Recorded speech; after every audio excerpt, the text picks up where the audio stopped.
जी तायबू।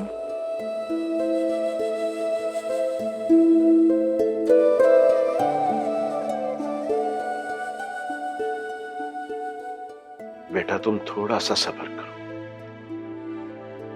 मुझे असल मामलात का पता लगा लेने दो।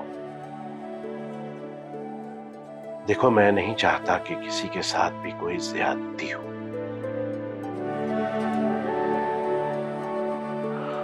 बेटा अगर दानियाल कसूरवार है तो तुमसे मैं ये बाप बन के वादा करता हूं कि उसे कभी माफ नहीं करूंगा, उसे उसके अंजाम तक पहुंचाऊंगा। लेकिन बेटा अगर दानियाल बेकसूर है तो फिर तुम भी उसे दिल बड़ा करके माफ कर देना। बेटा घर बड़ी मुश्किल से बसते हैं और उजाड़ने में सिर्फ 1 मिनट लगता है। 1 मिनट। अल्लाह तुम्हें खुश रखे, कभी कोई गम न दे बेटा।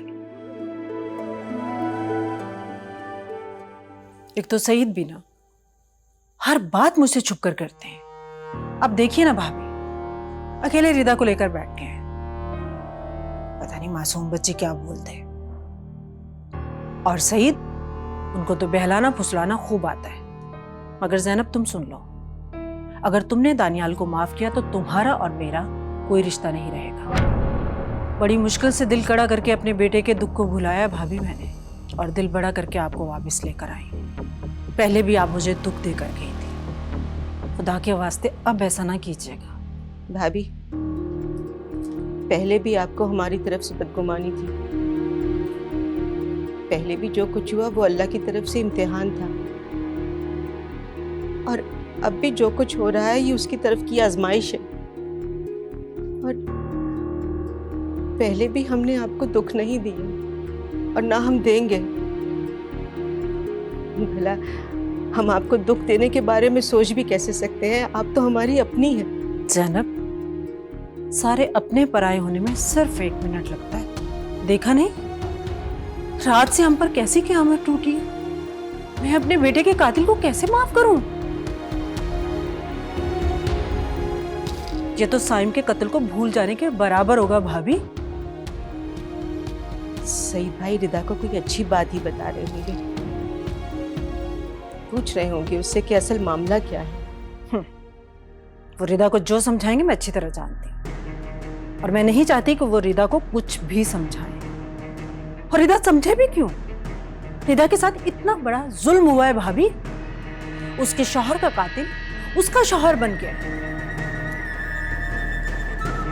ज़ैनब भाभी, अगर रिदा दानियाल के साथ वापस गई तो मैं जिंदगी भर आपको माफ नहीं करूंगी, बता रही हूं मैं आपको। भाभी, अल्लाह को जो मंजूर, बस ये दुआ करें कि हमसे किसी के लिए बुरा ना हो।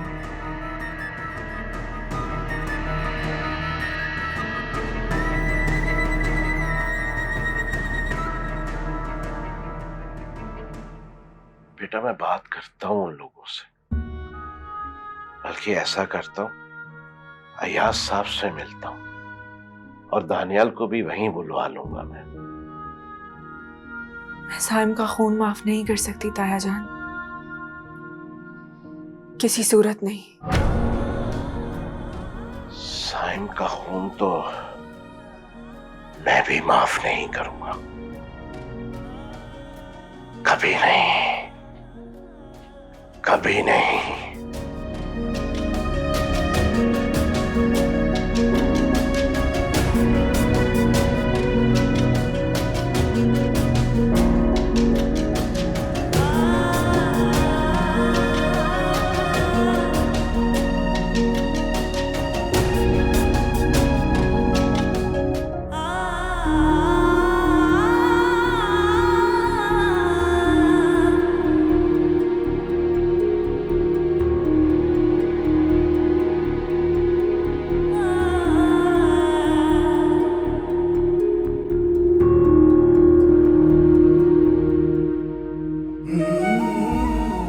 अस्सलाम वालेकुम। वालेकुम सलाम भाईजान, आप आ गए? बहन इतनी परेशान थी तो मैं कैसे ना आता। ज़ैनब, परेशान हुआ करो, अल्लाह सब ठीक कर देगा।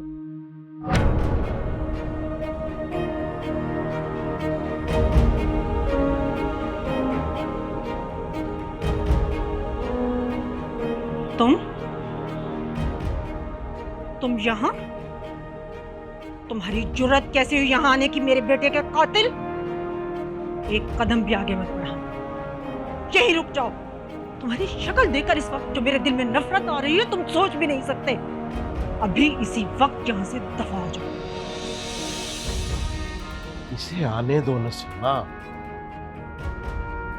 अभी इसका जुर्म साबित नहीं हुआ। आप मेरे दुश्मनों से मेरे बेटे के कातिल से बात करेंगे?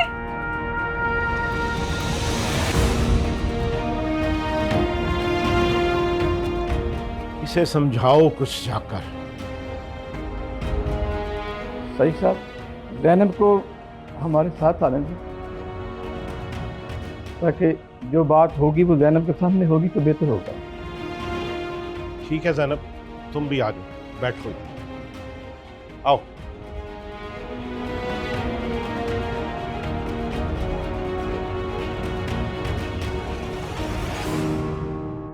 पहले हम आपस में बात करेंगे, फिर मिलते हैं रिदा से, फिर उससे बात करेंगे।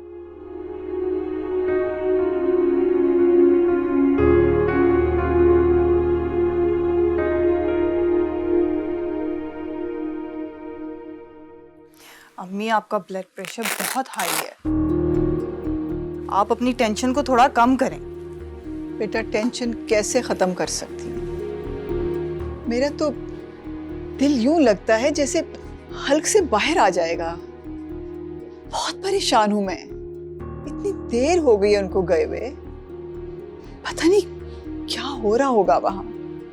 अम्मी, भाई अकेले तो नहीं गए ना, उनके साथ अयाज अंकल और नफीसा आंटी भी तो गई हैं। ये लें, आप दवाई खाएं सबसे पहले। देखो रफिया, ये जो घर के मामलात होते हैं ना, ये बंद मुट्ठी में रेत की तरह होते हैं। दाना खास्ता दानियाल का मामला हमारे हाथ से निकल ना जाए।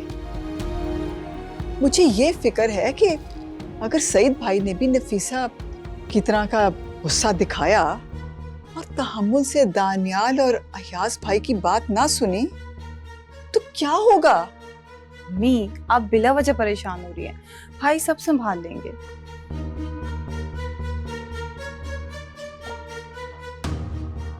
अब आपने दवाई खा ली है, अब आप आराम करें। मैं भाई को मैसेज करके पूछती हूँ और देखती हूँ वहाँ के हालात क्या हैं, ठीक है?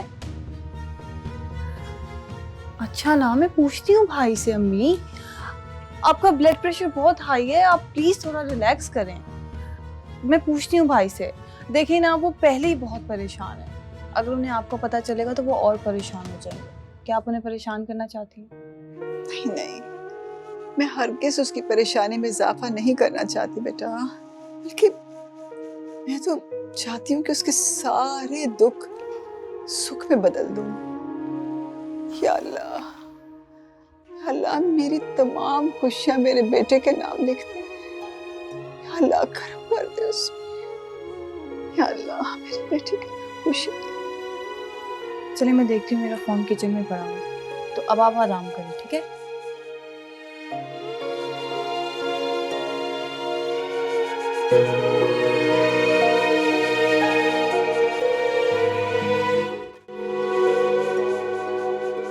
रिदा, बेटे तुम्हें याद है ना, साइम तुम्हें कितनी शिद्दत से चाहता था, कितना प्यार करता था तुमसे। उसकी सांसें तुम्हें देखकर चलती थी, उसकी खुशी सिर्फ रिदा थी, सिर्फ रिदा।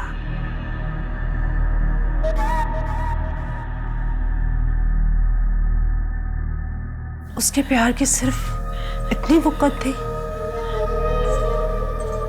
कि हम उसके कातिल को माफ कर दें।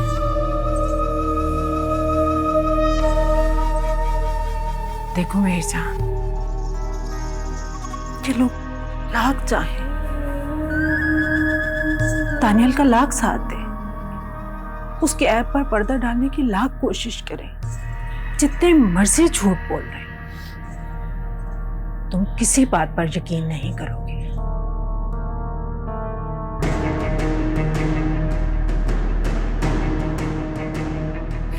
कोई हमारा साथ दे ना दे, मेरी तरफ देखो, हम एक दूसरे का साथ देंगे। हम दोनों मिलकर अपने हाथों से दानियाल के लिए फांसी का फंदा तैयार करेंगे। करेंगे ना? जी ताईजान, मैं साइम के कातिल को कभी माफ नहीं करूंगी, कभी नहीं। और साइम के कातिल को मैं कभी तुम्हें माफ करने भी नहीं दूंगी, कभी माफ नहीं करने दूंगी। मेरी जान, क्या तुम नहीं चाहती साइम की तड़पती रूह और मेरी ममता को सुकून मिले? क्या साइम की मोहब्बत को तुम दानियाल की मोहब्बत के बदले कुर्बान कर दोगी? नहीं ताई अम्मी, कभी नहीं। ऐसे क्यों पूछ रहे हैं? तो फिर ठीक है, तुम मुझे प्रॉमिस करो, तुम उनमें से किसी से नहीं मिलोगे। वो लाख तुम्हारी मिन्नतें करें, फोन करें, तुम्हारे आगे हाथ बांधे, तुम्हारे पांव को भी इवन हाथ लगाएं, तुम किसी की बात पर यकीन नहीं करोगे। करोगी ना ऐसे? जी ताई अम्मी।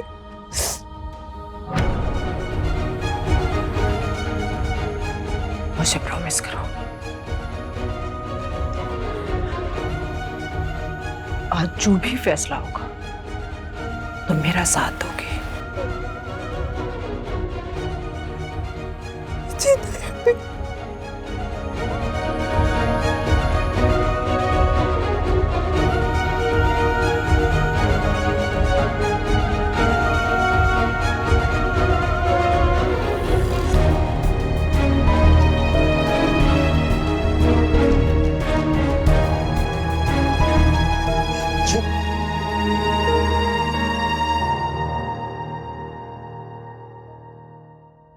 यार तुम तो मसीहा थे, तुम तो इंसानियत की खिदमत करने का आज़म लेके डॉक्टर बने थे, तो फिर आपके सामने एक मजबूर और तन्हा इंसान बेबसी में मर रहा था, तो तुम उसे छोड़ के चले गए।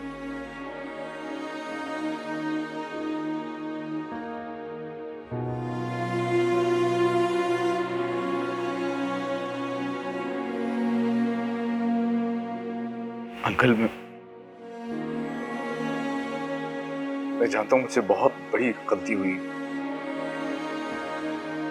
मानता हूं मैं माफी के लायक नहीं हूं। हालांकि मैं तो उसे बचाने के लिए आया भी था उसके पास, तभी तो मेरे कोट में उसके खून के निशान और वो चेन मेरी जेब में भाग गिरी थी। उसी वक्त मुझे मेरी बहन का फोन आया और अम्मी का हार्ट अटैक का सुन के और पुलिस के सायरन को सुन के मुझे लगा कि अगर मैं यहाँ पे और रुका तो पुलिस केस में मैं अंदर हो जाऊंगा और मैं अपनी बीमार माँ के पास पहुंच नहीं पाऊंगा। सॉरी, प्लीज मुझे माफ कर दीजिए। गलती हो गई, भूल हो गई तुमसे। अरे मेरा बेटा तो तुम्हें मदद के लिए बुलाता रहा और तुम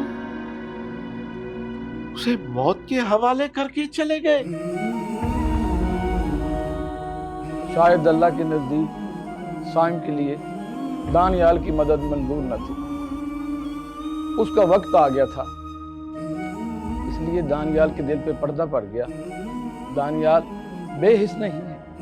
हम लोग अपनी दानिस्ता खताएं भी अल्लाह की रजा के खाते में डाल देते हैं अयाज साहब।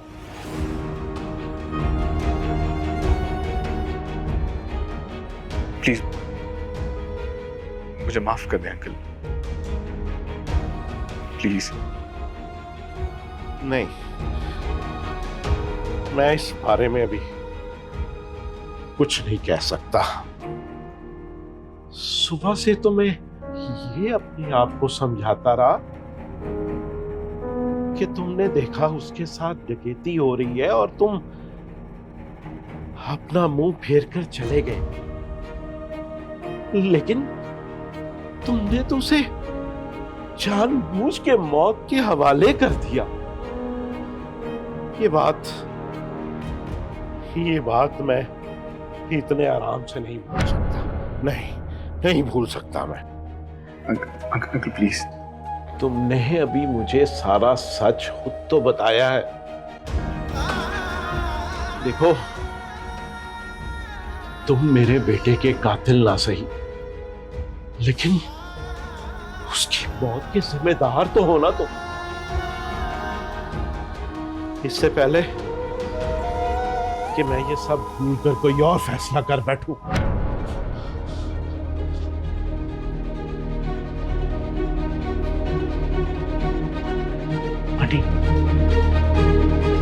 आंटी आप तो जानती हैं। तुम अभी तक गए नहीं? जब पुलिस को बुलाऊं फिर जाओगे? दानियाल, अब हमें वापस जाना चाहिए। मैं जरा रिदा से मिला। रिदा से किसी का कोई ताल्लुक नहीं। आंटी मुझे एक बार रिदा से बात तो करने दी प्लीज। तुम रिदा के लिए मर चुके हो, यही कहा है रिदा ने।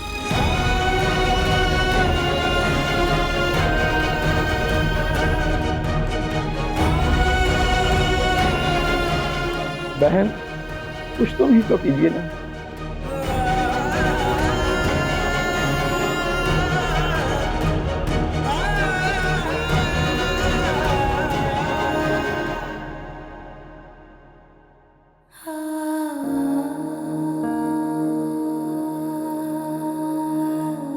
मेरी बहू अगर यहाँ होती, कितनी बलाएं लेती उसकी, पढ़ पढ़ के उस पे फूकती मैं। उसके माँ बनने का सुनकर मैं कितनी खुश होती, प्यार करती उसको, सदके देती उसके।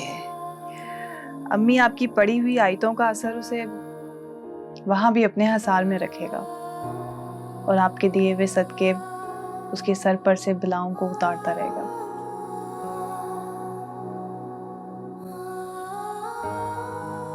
ये मुझे मेरी माँ ने दिए थे जब मैं माँ बनने वाली थी, जब तुम्हारे आने की इत्तला हमें मिली थी। तो अब आप ये कंगन रिदा को पहनाना चाहती हैं? तो इसमें परेशानी क्या है अम्मी? जल्दी रिदा भाभी घर आ जाएंगी तो आप अपने हाथों से उन्हें पहनाइएगा।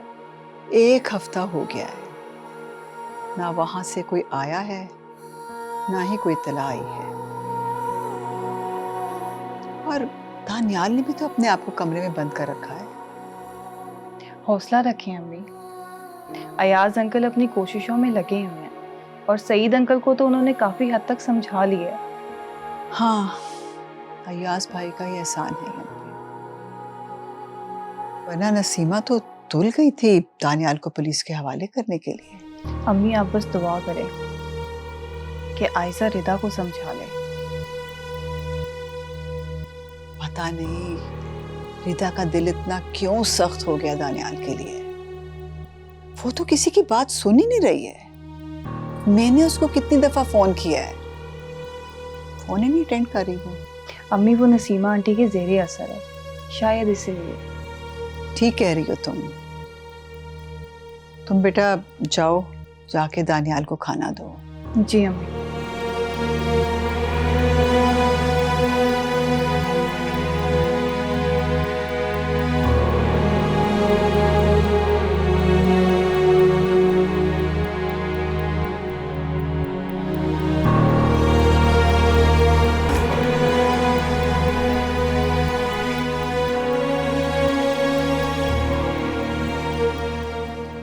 रिदा, बेटा उठ के नमाज पढ़ लो।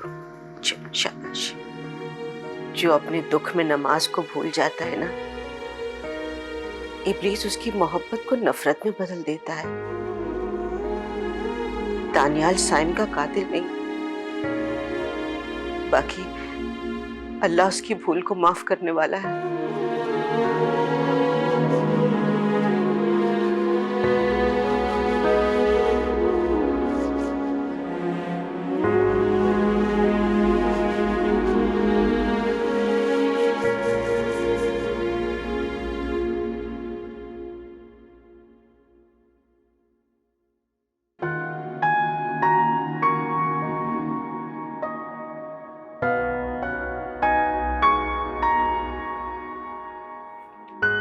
मेरी भूल कभी माफ नहीं करेगी और मैं उसकी दी हुई सजा सह रहा हूं, और सजा मिलनी भी चाहिए मुझे। मैं कोई बेकसूर तो नहीं। भाई अब आप इतने बड़े भी मुजरिम नहीं हैं। अच्छा ठीक है, हम लोग कल भाभी से मिलने चलते हैं। वो बात ही नहीं करेगी मुझसे। मैंने काफी मैसेजेस किए उसको, लेकिन उसने मुझे कोई जवाब नहीं दिया। सिकंदर और आयजा से तो रोज मिलती है वो भी यही कह रहे थे कि वो माफ नहीं करेगी मुझे। भाई सब ठीक हो जाएगा। अब हम लोग कल उनसे मिलने जाएंगे और उनसे कहेंगे कि जो भी सजा देनी है दे दें, हमें बीच में मत लटकाएं। भाई मैं आपको इस हाल में नहीं देख सकती। मैं आपकी खातिर भाभी की मिन्नतें भी कर लूंगी। छोड़ो, सुनो मैं हॉस्पिटल जा रहा हूँ अभी। सुबह कुछ ऑपरेशन किए थे, उन मरीजों को देखना है मुझे। भाई इस वक्त अभी तो बहुत देर हो गई है। मुझे अपने फर्ज से गफलत नहीं करनी रफिया।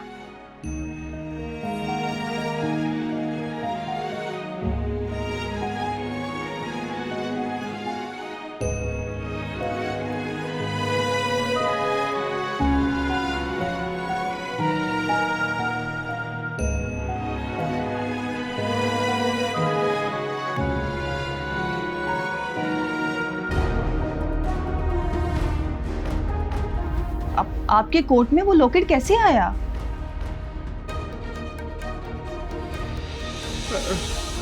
सॉरी मेरे दोस्त, पुलिस आ रही है। वो तुम्हें ले जाएगी अस्पताल। तुम बस उठे रहो, उठे रहो, बस आंखें खोली रखो अपनी। वो आ रही है, तुम्हें ले जाएगी। मैं बल्कि एम्बुलेंस को कॉल करता हूँ। आई एम सॉरी, मेरी माँ को मेरी जरूरत है। आई एम रियली सॉरी मेरे दोस्त। I am so sorry.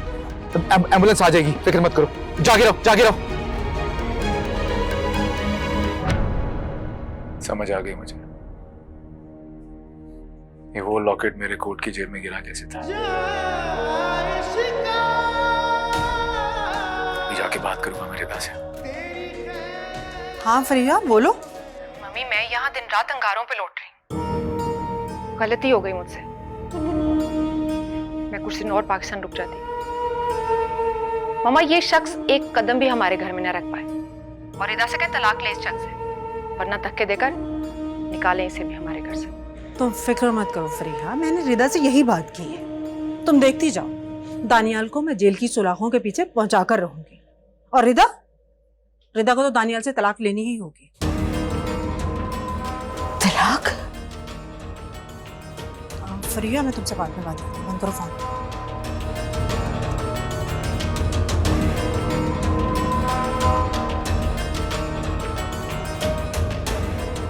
रिदा तलाक नहीं लेगी। अस्सलाम वालेकुम।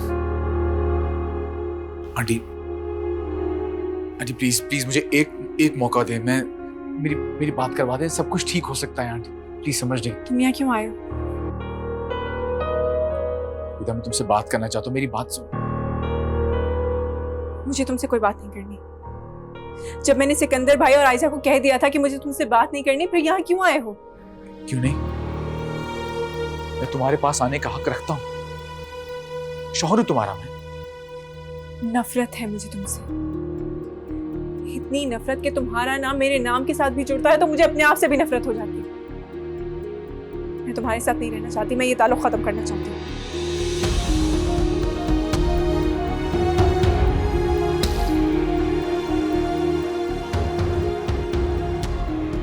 रिधा, ये क्या कह रही हो तुम? माँ मैं ठीक कह रही हूँ। मुझे इस शख्स से अपना हर रिश्ता खत्म करना है। मुझे तलाक चाहिए।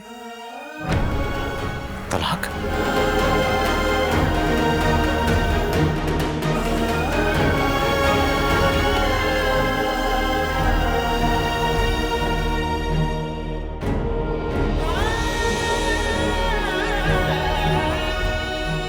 अभी अभी जो लफ्ज मुंह से निकाले, क्या वो ठीक थे? मैंने ऐसा क्या कह दिया माँ?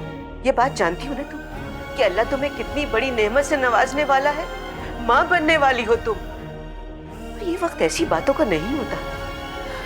माँ आप मेरे गम को महसूस करिए और आप मुझे बताएं कि क्या मैं उस शख्स के साथ रह सकती हूँ? मुझे उससे साइम के खून की बू आती है। बेटा मेरी बात समझने की कोशिश करो। मुझे आपकी कोई बात सुननी ही नहीं है ना माँ।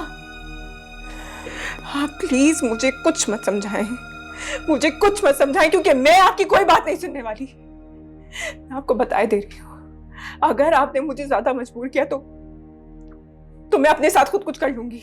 रिदा, तुम अपने होश खो बैठी हो। क्या हो गया है तुम्हें? मैंने कभी सोचा भी नहीं था कि तुम इस तरह से अपने होश खोगी। क्या यही मेरी तरबियत है? यूं तुम अल्लाह की रहमत से मायूस होगी? माँ तो फिर मैं क्या करूं? बेटा इन दिनों में तो ऐसी बातें मत करो। और क्या तुम नहीं जानती, जब तक तुम्हारा ये बच्चा इस दुनिया में नहीं आ जाता तुम्हें तलाक नहीं हो सकती। और उस वक्त तक अल्लाह से रुजू करो। हो सकता है कोई बेहतर रास्ता निकल आए। अच्छा वक्त बीत चुका माँ, अब मेरी जिंदगी में कभी अच्छा वक्त नहीं आएगा, कभी नहीं। अपने बच्चे के बारे में सोचो रिदा, उसकी खुशियां महसूस करने की कोशिश करो। क्या तुम्हें अपनी धड़कनों में उसकी धड़कनें सुनाई नहीं देती? उसकी धड़कनें महसूस करो, फिर देखो तुम्हारी ममता कैसे जागती है। बस अल्लाह पे भरोसा करो बेटा, सब ठीक हो जाएगा। प्लीज मैंने कहा ना, अब बस करो, वरना रिदा मैं तुम्हें कभी माफ नहीं करूंगी, कभी माफ नहीं करूंगी। अच्छा मैं नमाज पढ़ने जा रही हूँ और मैं देख रही हूँ रिदा के तुम्हारी नमाजें भी छूटती जा रही हैं। बेटा नमाज को अपना, इससे सुकून मिलता है। अल्लाह का जिक्र ही तुम्हें सीधी राह दिखाएगा।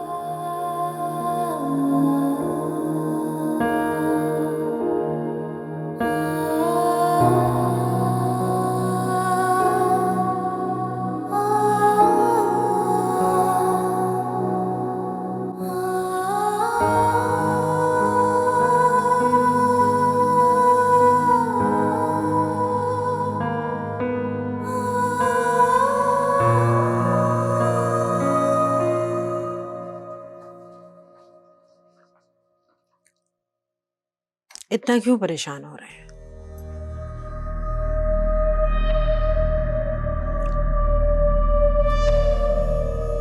आपने जो भी किया है बिल्कुल ठीक किया है।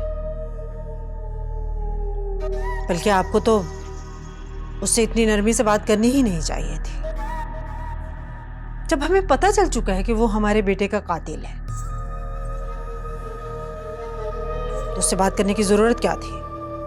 तुम नहीं जानती नसीमा, कुछ काम हिकमत से करने पड़ते हैं। जिनसे नफरत हो उनसे हिकमत या मोहब्बत कैसी? वो अब हमारी रिदा का शौहर भी है। वो हमारे साइम का कातिल भी है। मुझे लगता है कि वो सच कह रहा है। मैंने उसकी आंखों में देखा है नसीमा, वो ऐसा लड़का नहीं है। साइम की मौत में उसका कोई हाथ नहीं, सिवाय इसके कि वो मेरे बेटे को मरता हुआ वहां छोड़कर खुदगर्जी से चला गया। क्या उसका फर्ज नहीं था कि वो मेरे बेटे को बचाता, हॉस्पिटल लेकर जाता? दानियाल की जगह कोई और होता तो कभी हमारे बेटे की रुककर बात भी ना सुनता। क्या तुम जमाने को नहीं जानती? मेरा दिल नहीं मानता सईद साहब, वो कहानी सुना रहा है बस। मेरे बेटे का मुजरिम वही है। अभी वो मुजरिम नहीं है नसीमा, अभी उस पे सिर्फ इल्जाम है। सही या गलत होने का 50-50 चांस है। अच्छा, आपने अपने घर में खुद ही अदालत लगाई। लोग आएंगे, अपनी कहानी सुनाएंगे और आप अपना फैसला सुनाएंगे उनको। मेरा बेटा नहीं रहा, उसके कत्ल की बात हो रही है, क्या मैं अदालत लगा सकता हूँ? आपको सिर्फ सजा सुनानी चाहिए। मुझे सोचने दो नसीमा, अभी तो मैं खुद परेशान हूँ। जब मेरा दिल किसी बात पे मुतमिन होगा तब मैं कोई फैसला करूंगा। सोचते रहिए। आपसे तो समझदार रिदा है जो अपना फैसला कर चुकी है। रिदा क्या फैसला कर चुकी? वही जो उसे करना चाहिए। मैं पूछ रहा हूँ क्या फैसला किया है रिदा ने? उससे पूछे बगैर, उससे कोई मशवरा भी नहीं किया और उसने कोई फैसला भी कर लिया? मुझसे मशवरा किया था उसने। यकीनन तुमने कोई अच्छा मशवरा नहीं दिया होगा उसे।